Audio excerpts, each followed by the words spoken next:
Déjà, les religion et politique, oui, hier c'était l'eau et le feu.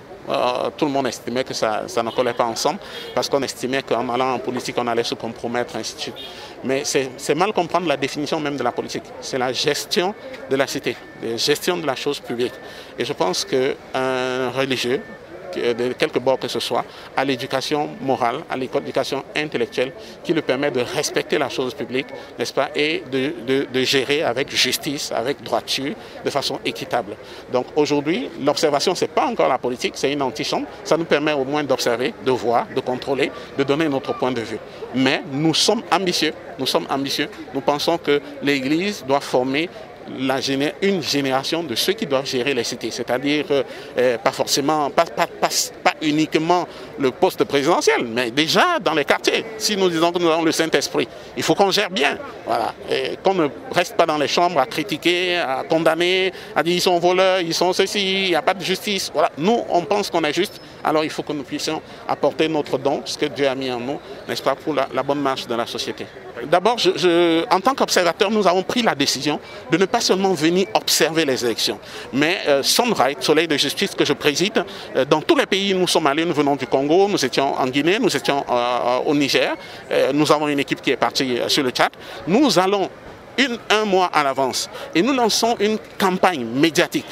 Les radios, les télévisions, les réseaux sociaux, n'est-ce pas, et un certain nombre d'autorités, que ce soit politique, que ce soit spirituelle, que ce soit morale, n'est-ce pas, une campagne de paix, de non-violence et de vivre ensemble. Et si vous vérifiez bien sur les réseaux sociaux, vous verrez que depuis un mois, c'est le cas au Bénin, n'est-ce pas, avec des messages très forts, comme j'aime mon pays, les messages comme j'aime mon pays, je ne le détruirai pas, je bâtis mon pays, non à la guerre, les élections passent, le Bénin reste, si nous décidons aujourd'hui, nos enfants payeront demain.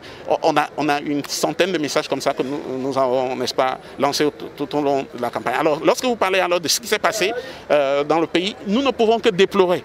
D'accord? Nous n'allons pas nier les faits, mais nous le déplorons. Nous ne voulons plus qu'en Afrique, les élections riment avec les casses, avec la violence, avec le vandalisme. Parce que nous ne pouvons pas, en voulant contester une personne ou un parti politique ou un groupe de personnes, punir toute une nation. Vous savez, nos biens, nous les avons acquis dans le temps. Le temps est plus cher que l'argent. Je ne veux pas voir que l'argent, mais ça nous a pris du temps pour acquérir un certain nombre de biens. Et si nous les détruisons aujourd'hui, et ces biens, la plupart ont été acquis à crédit. C'est-à-dire que nous allons payer, nos enfants allons payer. Alors si nous les détruisons aujourd'hui, alors vous imaginez, nous mettons l'avenir de notre postérité. Et ça, on ne peut jamais lever la tête, on ne peut jamais se développer.